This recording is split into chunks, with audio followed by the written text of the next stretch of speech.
오늘 우리에게 주신 하나님의 말씀은 데살로니가 후서 2장 1절부터 12절 말씀입니다.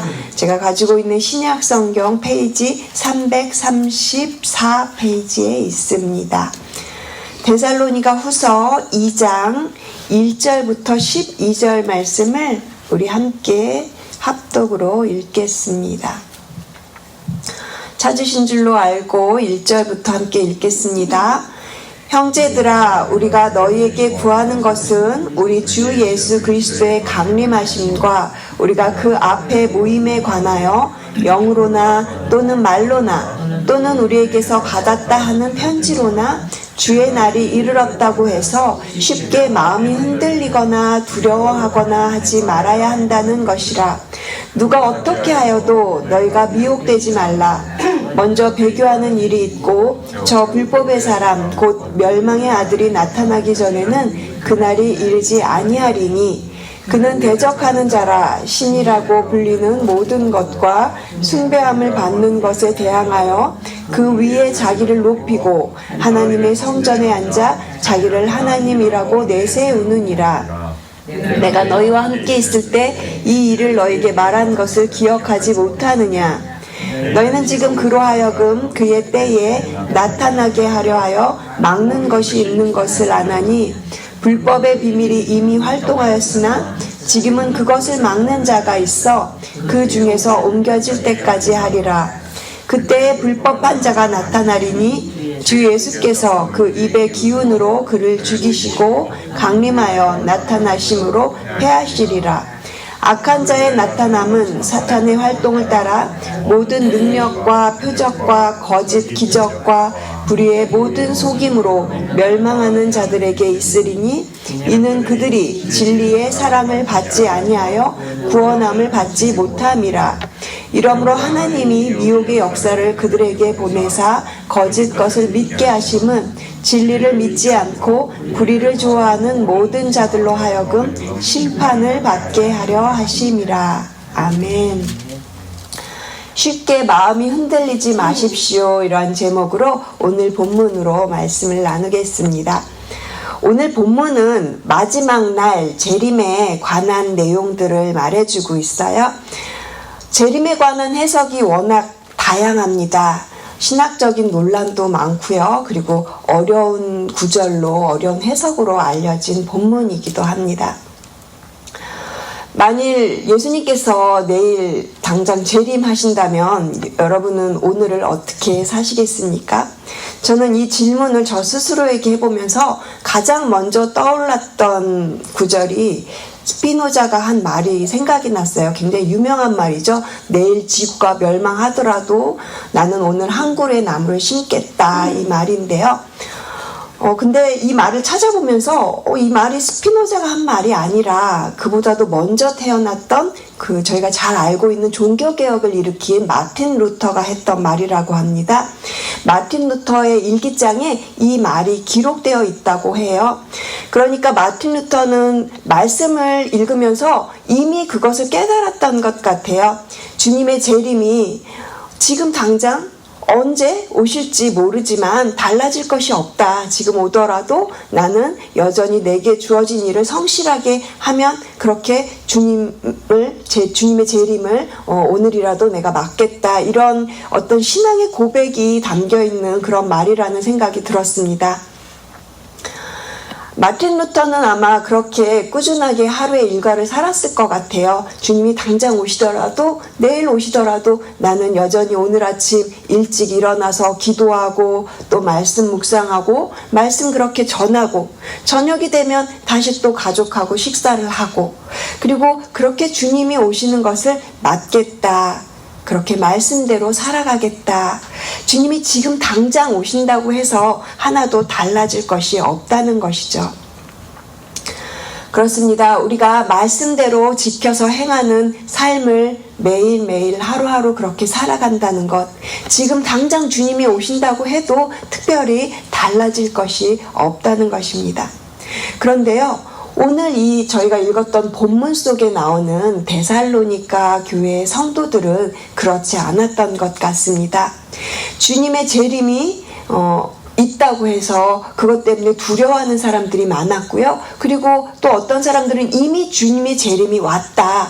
너는 알지 못하느냐? 이미 예수님 다시 왔다. 이런 헛된 거짓 소문들로 인해서, 거짓 가르침으로 인해서 이 자신들의 사명을 잃어버리고 그리고 방황하는 사람들이 그때 데살로니가에 많았던 것 같습니다. 그래서 사도 바울이 데살로니가 사람들을 다시 한번 위로하면서 또 권면하면서 이 데살로니가 후서 편지를 쓰고 있는 것이에요. 그래서 오늘 본문은 재림에 관한 내용을 말하고 있습니다. 그 권면의 편지가 오늘 본문의 1절에서 시작되는데 저희가 한번 1절 말씀 다시 한번 소리내서 같이 읽겠습니다. 형제들아, 우리가 너희에게 구하는 것은 우리 주 예수 그리스도의 강림하심과 우리가 그 앞에 모임에 관하여. 여기까지만 읽겠습니다.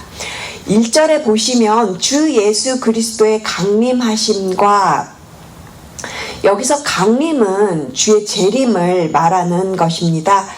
주의 재림은 모든 성도가 기다리고 있는 사건이죠. 이 데살로니가에 있었던 사람들은 그 당시에 굉장히 핍박을 많이 받았기 때문에 굉장히 주님의 다시 오심 재림을 간절하게 기다리고 있던 성도들이었어요. 그런데 막 어느 곳에서 이미 주님이 왔다고 하니까 그러면 나는 구원받지 못한 건가? 왜 주님이 재림했는데 나는 이렇게 그대로 지금 있지? 막 이러면서 굉장히 혼란스러운 미혹에 빠졌던 것입니다. 그러니까 문제는 많은 성도들이 이 그리스도의 재림에 대한 지식이 바르지 못했다라는 거예요. 그리고 그 거짓 가르침에 마음이 쉽게 흔들리고 그리고 미혹되었다라는 것입니다. 재림에 대한 지나친 두려움과 혼돈 속에서 걱정하고 있었어요. 그러니까 데살로니가 성도들에게 이렇게 사도 바울이 편지를 써서 간곡하게 다시금 가르침을 주면서 부탁하는 겁니다. 2절 하반절을 보시면 주의 날이 이르렀다고 해서 쉽게 마음이 흔들리거나 두려워하거나 하지 말아야 한다, 그렇게 되어 있고요. 그리고 3절도 보시면 누가 어떻게 하여도 너희가 미혹되지 말라 하고 있는 것이죠. 그렇습니다. 주님의 재림에 대해서 우리가 기다리고 관심을 가져야 하는 것이 맞죠. 하지만 너무 그것에 사로잡혀서 거짓된 그 어떤 여러 가지 소문에 마음이 흔들리지 말라고 그렇게 말하는 것입니다. 지금 당장 주님의 재림이 있다고 해도 하나님께서 우리에게 주신 사명을 성실하게 지키면서 살아가는 것이 필요하다고 생각됩니다. 그러면서 특별히 사도 바울이 미혹되지 말라고 권면을 하는데, 이 미혹이 세 가지 경로를 통해서 들어온다고 2절에서 언급하고 있어요. 2절을 보시면 영으로나 또는 말로나 또는 우리에게서 받았다 하는 편지로나 이렇게 되어 있습니다. 그러니까 영, 말, 그리고 우리에게서 받았다 하는 편지, 이것들을 통해서 지금 데살로니가 성도들이 마음이 흔들리고 미혹되고 있다라는 거죠. 먼저 영으로나, 이것은요, 다른 말로 어떻게 생각하면 내가 계시를 받았어, 이렇게 주장을 하는 겁니다. 데살로니가 성도들이 극심한 핍박을 받고 있는 상황이라서 주님의 재림이 이미 왔다라고 하는 이 소문을 들으니까 그 말에 귀가 솔깃해져서 미혹되는 일이 생기면서, 예전에도요, 한국에 보면 이런 일 참 많았지 않았습니까? 주님의 재림이 언제 어느 때에 있을 거라고 그렇게 예언을 하면서 그것을 믿고 또 집도 팔고 직업도 그만두고 다들 어느 한 곳에 모여서 기도만 하고 그렇게 주의 재림을 기다리던 이단들도 있었던 거죠. 어떤 사람들이 영적인 일을 가지고 영적인 것이라고 자꾸 주장하는 사람들의 말도 조심해서 들어야 합니다. 이렇게 말하는 사람들은요, 마치 자신이 영적으로 매우 탁월해서 또한 하나님께서 자신한테 그렇게 직접 말씀하셨다고 이렇게 말씀하는 사람들 굉장히 위험할 수 있습니다. 너무 지나치게 영성만을 강조하면 균형을 잃을 수 있기 때문에 오히려 우리가 조금 밸런스를 놓치거나 또 의심해 보아야 할 필요가 있다는 것이겠죠. 또한 말로 미혹될 수 있다고 2절에서 말합니다. 평범한 말을 통해서 또 전해지는 거짓된 가르침을 조심하라는 것이죠. 그리고 또한 우리에게서 받았다 하는 편지요. 이것은요, 그 당시에 사도 바울이 썼다고 주장을 하면서 이 사도 바울의 편지를 위조하거나 그리고 거짓 편지로 그렇게 속이는 일이 있었던 거예요. 그래서 사도 바울이 지금 이런 표현을 하는 겁니다. 우리에게서 받았다고 하는 편지를 가지고도 속이는 사람들이 있으니까 너희가 이런 것들에게 속지 말아라, 이렇게 권면을 하고 있는 것이죠. 사람의 말이라는 것이 얼마나 우리를 마음을 흔들게 합니까? 우리는 말 한마디 때문에 마음이 흔들릴 수 있는 존재라는 거죠. 과거에도 그랬고요. 데살로니가 지금 이 시대도 그렇듯이요. 지금 우리도 마찬가지입니다. 우리도 어떠한 말에 붙들리거나 또 거짓된 속임이나 잘못된 정보에 붙들려서 그렇게 거짓에 속여서 살아갈 수 있는 존재라는 것을 저희가 인정해야 합니다. 그래서 우리가 성경을 읽는 거고요. 지금 저희는 또 그래서 성경을 쓰고 있는 것 아니겠습니까? 하나님의 말씀에 붙들려서 누가 어떻게 하여도 마음이 흔들리지 않겠다고 결심을 해야 하는 것입니다. 그래서 3절 후반절을 보시면요, 사도 바울이 주의 재림이 오기 전에 특별한 존재가 나타나게 될 것을 말하고 있어요. 3절에 보니까 저 불법의 사람 곧 멸망의 아들이라고 이렇게 말하고 있는데요.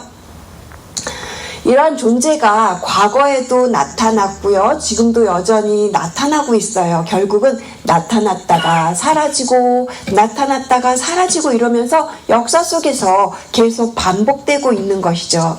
그러한 자들은 예수 그리스도가 구원자이신 것을 부인하고요. 그리고 교회 안에 교묘하게 복음을 변질시킵니다. 그러면서 여러 성도들을 미혹하는, 이것은 사탄이 하는 거죠. 사탄에게 결국 이용당하는 사람에 불과한 것입니다. 사랑하는 성도 여러분, 우리는 이러한 현상을 보면서 마음이 쉽게 흔들리지 말아야 할 줄로 압니다. 데살로니가 시대의 상황에도 그랬고요. 지금도 여전히 이러한 일들은 반복적으로 일어나면서 우리의 마음을 흔들고 있는 것이죠. 주님의 말씀을 기억하고 말씀을 붙잡는 성도로서 이러한 일에 마음이 쉽게 흔들리지 마시고요. 주의 재림의 때가 임박했음을 깨닫고 더욱더 말씀과 기도로 마음을 굳게 하시는 저와 여러분 되시기를 주님의 이름으로 축복을 드립니다. 그러면서 사도 바울은 데살로니가 성도들을 향해서 가르쳤던 그 가르침을 다시금 기억해 보라고 이렇게 권면을 합니다. 5절 말씀 보시면요, 내가 너희와 함께 있을 때 이 일을 너희에게 말한 것을 기억하지 못하느냐. 사도 바울이요, 3주 동안 데살로니가 사람들과 같이 있으면서 이 재림에 관한 내용도 모두 가르쳤던 것 같아요. 그러니까 이것을 다 가르쳤는데 너희가 다시금 이 말씀을 기억해 보라고 그렇게 사도 바울이 지금 다시금 권면하고 부탁하고 있는 것입니다.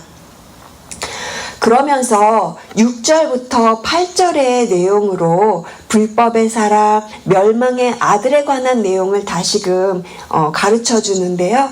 사도 바울은 사탄의 세력이 이미 이 세상에서 활동하고 있지만 불법의 사람, 곧 멸망의 아들의 이 나타남을 하나님께서 일시적으로 막고 계시다라는 것을 분명히 가르치고자 했던 것 같아요.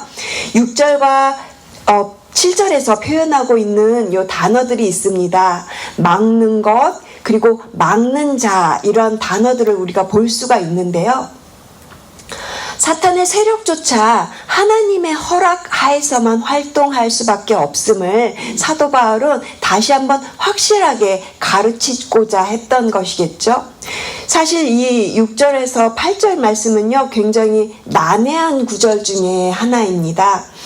뭐가 막는다는 건지 정확하게 알 수는 없어요. 왜냐하면 성경이 말하고 있지 않으니까 도대체 무엇인지 알 수가 없는 어떤 힘이 있다라고 이렇게 우리가 생각할 수는 있지만, 아무튼 뭔가 활동을 제한시키는 어떤 힘이 있다는 것 같아요. 이 당시에 이 부분에 대해서 초대교회를 핍박하던 그런 그 로마의 권력으로 해석하는 사람들도 있고요. 그리고 종교적이고 정치적인 힘으로 막는 그 어떤 힘으로 해석하는 경우도 있는 것 같습니다. 그리고 또 어떤 사람들은 이 막는 자를 성령의 능력으로 해석하는 사람들도 있고요. 저도 개인적으로는 성령의 능력이 지금 불법의 어떤 그런 사람들을 막고 있다. 하나님께서 그것을 지금 막고 있다. 저는 개인적으로 그런 생각이 들었습니다. 아무튼 뭘로 해석을 하든 성경이 말하지 않고 있는 이 부분에 대해서 우리는 명확하게 알 수는 없고요. 아마도 나중에 천국에 가서 물어봐야 되지 않을까 싶습니다. 그런데 7절을 보시면요. 이 불법의 비밀이 이미 활동하였다고 그렇게 되어 있어요. 이 비밀이 말 그대로 미스터리한 일이어서 우리에게 좀처럼 드러나지 않는다라는 거죠. 비밀스럽게 활동을 하고 있다라는 거예요. 이 불법의 사람, 멸망의 아들이 이런 일을 우리 안에 들어와서 그렇게 교묘하게 활동한다라는 겁니다. 사탄이 교묘하게 우리 안에 활동하는 어떤 영적 전쟁을 만들어내는 것을 말하는 것 같아요. 우리의 마음을 교란시켜서 성도들을 미혹하게 만드는 것이죠. 우리 안에 일어나는 어떤 그런 치열한 영적 전쟁에 대해서 사도 바울이 매우 잘 표현을 하고 있는 구절이 있어서 제가 찾아봤고요. 이 로마서 7장 21절 이하를 제가 읽어드리겠습니다. 그러므로 내가 한 법을 깨달았노니 곧 선을 행하기 원하는 나에게 악이 함께 있는 것이로다. 내 속사람으로는 하나님의 법을 즐거워하되 내 지체 속에서 한 다른 법이 내 마음의 법과 싸워 내 지체 속에 있는 죄의 법으로 나를 사로잡는 것을 보는도다. 오호라 나는 곤고한 사람이로다. 이 사망의 몸에서 누가 나를 건져내랴. 사도 바울조차도 자신에 대해서 이렇게 고백하는 것을 보십시오. 자신이 죄인의 괴수라고 그렇게 고백하면서 자신 안에 치열한 이런 불법의 비밀이 활동하고 있는 영적 싸움을 깨닫게 된 것입니다. 결국 사도 바울의 고백을 통해서 우리가 깨달아야 되는 것은요. 신앙생활을 하면서 저는 가장 조심해야 되는 것이 나 자신이구나. 내 안에 이렇게 치열하게 영적 전쟁이 있다고 하는 것이죠. 어떻게 보면 주님의 일을 한다고 하기 때문에 더욱 심한 공격을 받을 수 있고요. 그리고 미혹받을 수도 있다라는 것입니다. 교회 리더들과 목회자들이 그렇게 영적으로 공격받을 수 있기 때문에 늘 여러분의 그런 한결같은 중보의 기도가 그렇게 매일 기도가 필요한 것이겠죠.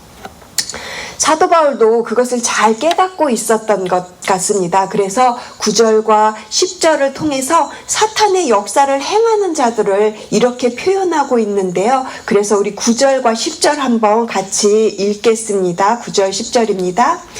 악한 자의 나타남은 사탄의 활동을 따라 모든 능력과 표적과 거짓 기적과 불의의 모든 속임으로 멸망하는 자들에게 있으리니 이는 그들이 진리의 사랑을 받지 아니하여 구원함을 받지 못함이라.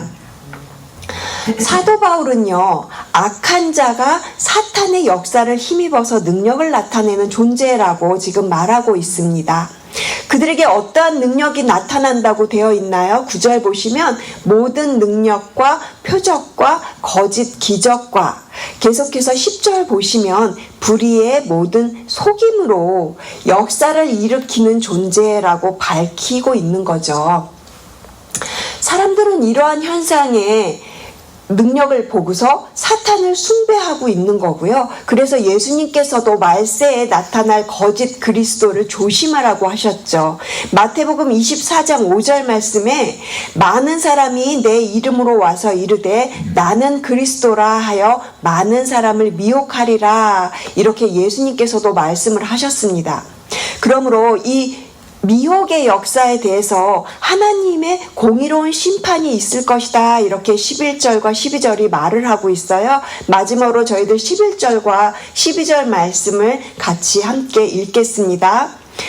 이러므로 하나님이 미혹의 역사를 그들에게 보내사 거짓 것을 믿게 하심은 진리를 믿지 않고 불의를 좋아하는 모든 자들로 하여금 심판을 받게 하려 하심이라. 어떤 자들이 미혹됩니까? 결국에는 진리를 믿지 않고 불의를 좋아하는 자들이 심판을 받게 된다라는 것입니다. 그들에게 심판이 임하는 것은 진리를 의도적으로 거부한 자연스러운 결과이고요. 그리고 스스로 자초하는 것이죠. 그러므로 우리들은 진리를 확실하게 믿는 자가 되어야 할 것입니다. 예수 그리스도만이 진리가 되십니다. 말씀이 육신이 되신 예수 그리스도만이 진리이십니다. 그래서 우리가 기록된 말씀 외에는 그 외에는 어떤 다른 진리도 없으며 그 어떤 것에도 미혹되지 마시고 마음이 흔들리지 않으려면요, 우리는 진리를 사랑하는 사람들이 되어야 할 것입니다. 진리가 아닌 눈에 보이는 어떤 표적이나 신비로운 능력을 추구하고 그것을 따라가면요, 너무나 쉽게 우리의 마음이 미혹되고 흔들릴 수 있기 때문인 거죠. 마태복음 24장 24절에서 예수님께서 이렇게 말씀하고 계세요. 거짓 그리스도인들과 거짓 선지자들이 일어나 큰 표적과 기사를 보여 할 수만 있으면 택하는 자들도 미혹하리라. 큰 표적을 행하고 기사를 보여준다고 했어요. 거짓 그리스도들과 그런 거짓 선지자들이요, 그렇게 능력을 나타내는 것으로 사람들이 미혹되고 또 진리에서 떠나게 만든다라는 것이죠. 사랑하는 성도 여러분, 오늘 여러분은 주님의 재림에 대해서 어떻게 생각하고 계십니까? 주님께서 분명히 다시 오신다고 하셨습니다. 주님의 때에 반드시 주님은 다시 오실 것입니다. 주님이 오셨을 때 주님 앞에서 우리가 부끄럽지 않기 위해서라도 마치 한 그루의 나무를 심는 심정으로 그렇게 성실하게 우리에게 주어진 자리에서 우리에게 주신 그 부르심에 따라 그렇게 성실하게 하루를 살아가야 될 줄로 믿습니다. 데살로니가 성도들처럼 너무 이 일에 대해서 걱정하거나 두려워하지 마십시오. 우리는 두려움을 가질 것이 아니라 주님을 더욱 사랑하기만 하면 됩니다. 그리고 주님께서 우리에게 맡겨주신 사명을 하루하루 감당하면 되는 것입니다. 마지막으로 디모데후서 3장에 있는 말씀을 읽어드리고 설교를 마치겠습니다. 디모데후서 3장 1절 이하에 이런 말씀이 있습니다.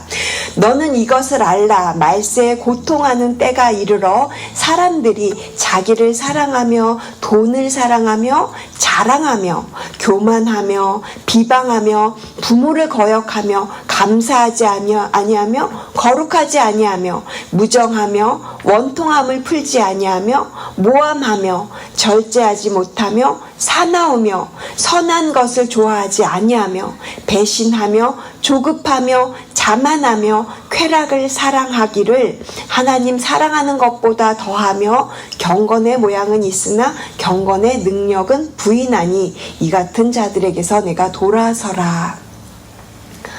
말세가 될수록 주님이 오실 때가 가까울수록 이런 일들이 벌어진다는 것이죠. 점점 더 세상은 사랑이 식어가고 삭막해질 것이라고 성경은 그렇게 미래를 그렇게 이야기하고 있습니다. 지난 금요일 성령 기도회에서 황순호 전사님이 주님의 사랑, 한결같은 사랑, 헤세드의 단어를 설명하면서 그것을 의리하고 연결을 시켜서 이 한결같은 사랑 헤세드를 설명해 주셨어요. 헤세드라는 단어를 저도 굉장히 좋아합니다. 그래서 이 헤세드를 저도 제 말로 어떻게 하면 주님의 한결같은 사랑을 우리의 삶 속에서 헤세드를 표현할 수 있을까 저도 많이 고민을 해보았는데 이 의리라는 단어를 딱 들었을 때 너무 적절하게 와닿는 거예요. 제가 너무 이 부분이 좋아서 기억을 꼭 하고 싶어서 오늘도 이렇게 한결같은 주님의 사랑, 의리를 우리의 삶 속에 있는 이 의리를 생각을 해보면서 우리가 많은 관계 속에서 살아가지 않습니까? 그런데 그 모든 관계가 신뢰 있는 관계로 나아가기 위해서 우리가 의리를 지켜야 되는 거다. 신뢰를 지켜야 되는 거다. 이런 생각을 하면서 아까 읽었던 디모데후서 말씀을 생각해 보았습니다. 요즘 시대는 이런 관계를 지켜주는 의리가 무너진 거죠. 결혼 관계 속에서도 의리가 깨지니까 이혼도 너무 쉽게 할 수 있는 거고요. 그리고 이 의리를 잃어버리니까 부모 자녀 간에도 서로 관계가 깨져서 안 보고 있는 그런 현상들이 생기는 거죠. 과거에도 또 지금도 성경이 말하고 있는 무정한 사람들이 넘쳐나는 시대가 되어버린 것 아니겠습니까? 여러분, 말씀하신 대로 우리 주님은 반드시 다시 오십니다. 우리 주님이 다시 오신다는 것을 믿는 자들과 그것을 믿지 않는 자들의 삶은 너무나도 그 삶이 차이가 나는 것이겠죠. 주님이 다시 오신다는 것을 믿는 자들은요, 주님이 그렇게 다시 오실 것을 믿기 때문에 세상이 그 헛된 말에 마음이 뺏기지 않고요. 그리고 이 세상이 뭐라고 말을 해도 그것을 휘둘리지 않고 주님께서 가르쳐 주신 말씀을 따라서 살려고 애를 쓰는 거죠. 그래서 우리가 이제 주님 다시 오실 때, 주님 다시 만날 때, 제가 주님 말씀하신 대로 그렇게 말씀대로 최선을 다해 살았습니다. 이렇게 고백할 수 있는 저와 여러분 됐으면 정말 좋겠습니다. 여러분, 주님 반드시 다시 오십니다. 그런데 주님이 다시 오실 때는요, 구원자가 아니라 심판자로 오세요. 이미 주의 구원은 이미 완성되고 이루어졌기 때문에 주님이 다시 재림해서 오시면 심판하러 오십니다. 그러므로 주님 오시는 그날까지 말씀 붙잡고 진리 되신 예수 그리스도를 그렇게 사랑하시면서 한결같은 사랑 기억을 하시면서 여러분들 이미 구원 받으셨으니까 두려워하지 마시고 그렇게 마음 쉽게 빼앗기지 마시면서 여러분의 삶의 관계 속에서 의리를 지키며 살아가는 저와 여러분 되시기를 주님의 이름으로 축복합니다. 기도하시겠습니다. 하나님 감사합니다. 미혹의 역사가 강하게 일어나는 이때에 하나님께서 우리들을 한결같은 사랑으로 붙들어 주시고 또 말세에 있을 환난에 대해서 두려워하지 않게 하시고 오직 진리만을 사랑하며 진리만을 따라 믿음의 길을 끝까지 잘 걸어가는 우리 모두가 되게 하여 주시옵소서. 감사드리며 이 모든 말씀 우리를 사랑하시는 예수 그리스도의 이름으로 기도합니다. 아멘.